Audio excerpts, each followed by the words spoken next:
Hello, I'm Toycat, and South Korea has had a crazy 24 hours with the president now officially facing impeachment. This is because he called for martial law in the country, and the reason that he did that is pretty wild because he wanted to protect the country from North Korea's communist forces. Some people said that isn't actually a real thing in the country though, and so despite the military controlling the National Assembly, many MPs forced their way in and voted to block it, and so just 2 hours later he had to reverse his decision, and now South Korean MPs have begun the impeachment proceedings. They've also started striking with various unions, and there is a nationwide protest because, as it turns out, people don't like that. So why would South Korea's president declare martial law knowing that people hate it so much? What does this mean for South Korea now? And more importantly, given that one of his big praises is for the last military dictatorship, why would you say that it's a good thing given that the current list of countries under military rule is such a dire one? Not a single one of these countries is doing well and a role model, so why would you want this for you? Well, I think some of that comes down to the fact that democracy is still not the standard in the world, something that is an important lesson for the video. But first, what is martial law? Well, it's the temporary rule by military authorities in a time of emergency when the civil authorities are unable to function. It is an important thing to have to stop a country fully collapsing, you might say,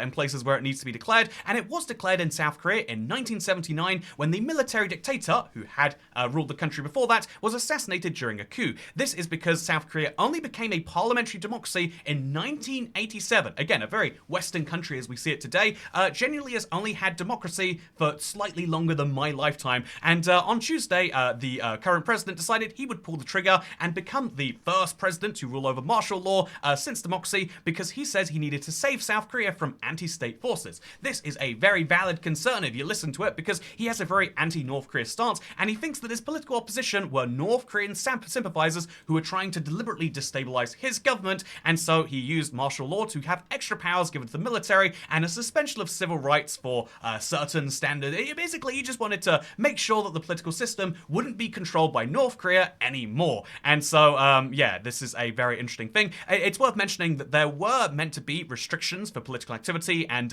whatnot implemented, but none of that actually went down. And so this is the official story that North Korea were trying to take over South Korea, and he almost tried to save them. But what you might say instead, if you were slightly more cynical, is like, well, actually, given that he has, when he was elected in 2022, he was elected by the slimmest margin in South Korea's history. If you didn't see the election at the time, it is genuinely crazy just how tight this was. Less than 1% for him versus his opposition, and it's a very wild case of like an election where it was already slim, and then he was just passed. He had scandal after scandal. He had a bad reaction to the soul crushing. 159 dead people, by the way, pretty bad. His wife got caught accepting a Dior handbag as a gift. There was some stock manipulation concerns, and his party were defeated in the parliamentary elections, meaning that his party didn't control the parliament anymore. And so now when he wants to pass a budget, he doesn't have the MPs needed to do so. This is a very bad thing, and even before he told South Koreans he was suspending their rights, funny way to preface this in my opinion, but his approval rate was below 20%, hovering at about 1 in 6 people thinking he was doing a good job.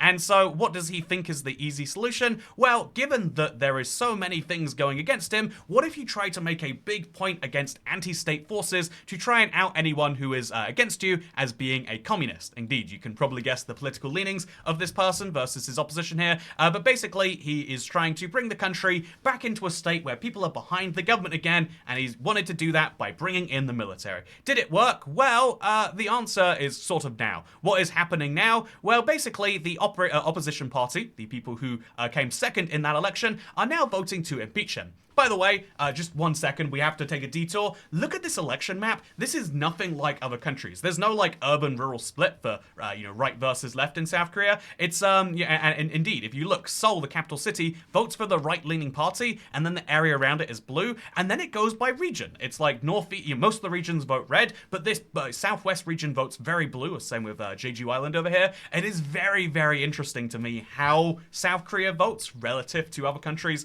Again, I think that's interesting. And just a little side note, also it's interesting that they don't like electing the person who smiles. In 2017, smiling person from the right-leaning party lost out to the not smiling person from the left-leaning party. It's just a fact, because the last time they elected someone who smiled, it was a woman, their first woman president, and then she was, what's this, controversies and issues. She had to be impeached and she's gone to prison. Okay, well, I guess that proves that you don't elect smiling politicians in Korea. Advice for anyone campaigning for the next election, which might be happening fairly soon, because, yeah, if they do impeach the president, then yeah, they get a, which by the way is just a simple 2/3 majority. It goes to the Constitutional Court, a 9-member council that oversees the branch of government, and then if 6 members of that court vote to sustain the impeachment, the president will be removed from office, which has already happened, by the way. Oh, look at this. Park Geun-hye was actually impeached in 2016 after being accused of helping a friend commit extortion. It also happened in 2004 because with Roy Moo-hyun, and basically this is a crazy situation that is likely to lead to basically the same thing. Experts have contend that it may be more damaging to South Korea's reputation as a democracy than even the 6th of January riots in the US. I think that goes without saying, right? This is a substantially worse abuse of power, trying to use the military to crush opposition that some would say is validly placed. I think there is a real point you can make that, like, well, I mean, you know, like, it's just a scandal, right? Like, his first lady accepting a Dior bag shouldn't affect his stance on the US or on North Korea or on how the country should be run, but it did, according to the people, which is what happens in a democracy. And so I think that if we actually dive into it, it's like, yeah, if we actually look in South Korea, I think there is a problem, though, of, like, they have a serious corruption problem in presidents. This could be that, you know, genuinely, you know, like, multiple, basically the majority of South Korean presidents are just corrupt people. Indeed, this guy took his own life while under investigation. It could be that they just keep having corrupt presidents, or it could be that corruption is a tool.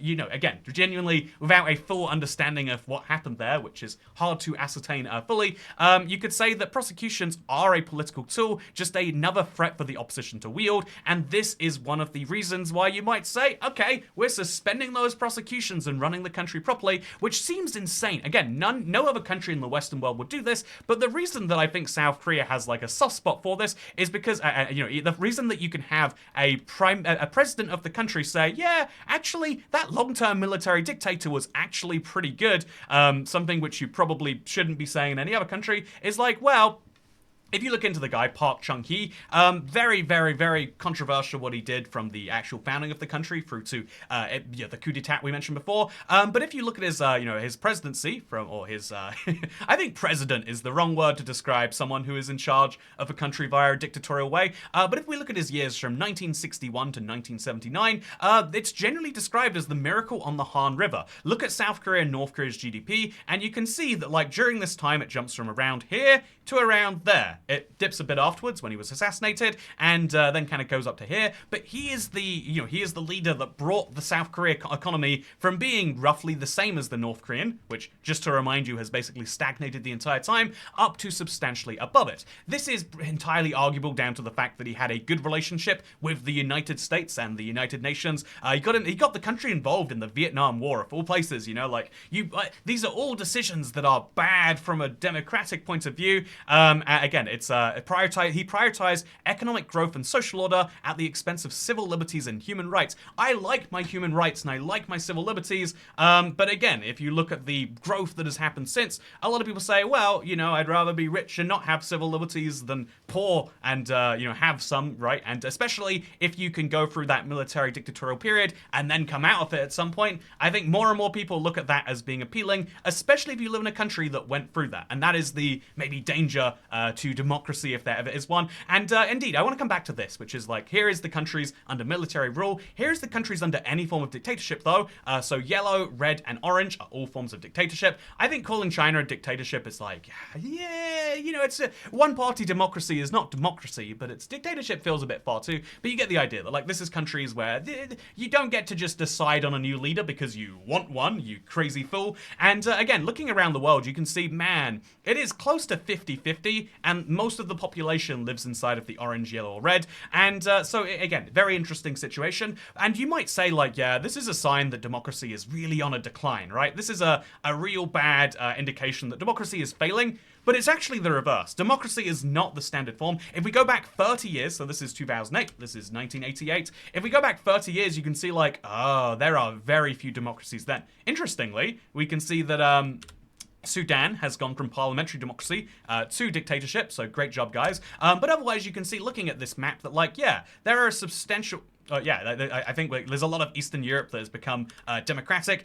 Mexico and indeed a lot of South American countries have made the jump too. You can look at this map and you can say like, yeah, actually democracy is slowly but surely expanding, but it is something that is hard to actually put in place, and it is something that requires a lot of work to make happen. You know, it's like any other complicated arrangement. Like it sounds like it shouldn't work on paper, which is why it's even more important to do things. Wait, what's this fun little graph? Democracy. Government responsible to the legislature? No. Head of state elected for fixed term? Semi-presidential or parliamentary? Oh, that's fun. Now you know the difference between a parliamentary, the semi-presidential, and the presidential system. But more seriously, I think that democracy is something that we should be proud of, that we can keep making function. And I think that when you see another country in the Western world get very, very close to losing it, even one that you assume is very stable and things are going well in, it's just a useful reminder that it could be lost at any time, and you got to be a little bit careful about maintaining it. But also a reminder that a lot of people will say genuinely, yeah, well, you know, we lost our rights and our civil liberties, but man, were we rich. And indeed, now that they are, as soon as they had the democratic reforms, they kept the upward swing in terms of wealth, but managed to have civil liberties and democracy too. I think there is a real argument that like the best thing for a democracy is basically to reform its government every now and then, and to try its very best to make sure that that works for the people. But yeah, I think that is also an unpopular stance in lots of places. So we'll move on to just quickly mention that what does this mean for the Western world? I think that this is just another reminder, the most extreme reminder, that people do want a changing government quite frequently. In a good and real democracy, people do want to change their government, and so France is on the verge of collapse. Okay, that's pretty bad, right? That you probably not. Michael Barnier is looking bad in France, and like, well, Germany has actually collapsed. The coalition, I think it's the FPD, the Freedom Party or whatever they're called. They actually had a little bit of a problem going down in there, and so they've collapsed the government there. The people are going to vote for what is unlikely to be the same government. Very, very unlikely, you might say.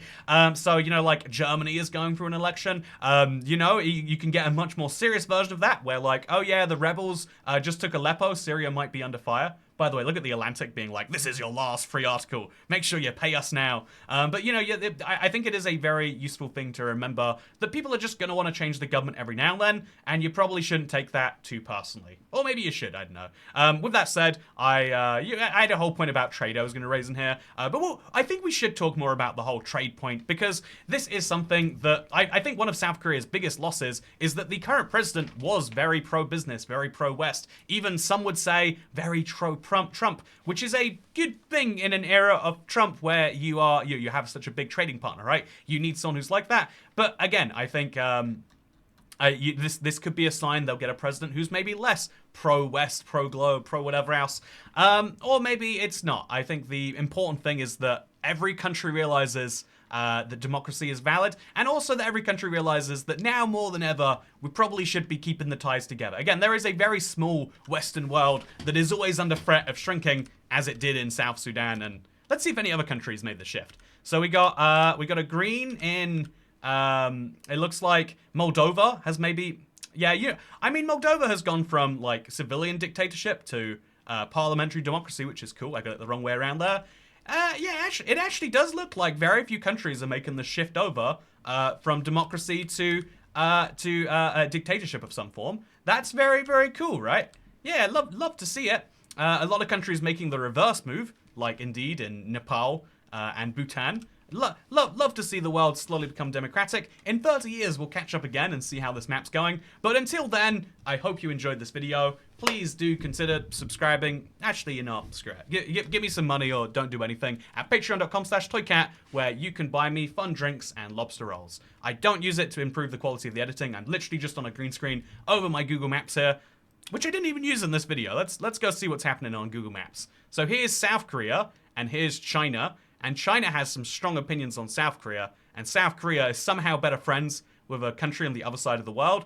And that's a reminder, if you want to keep them friends, that you gotta try extra hard when you're that far away, you know? It's a long distance relationship, but hopefully the West, which is also over here, man, we're all very far away from South Korea. I'm amazed that all of the South Korea, Japan, Taiwan, I'm amazed we keep good friendships with them.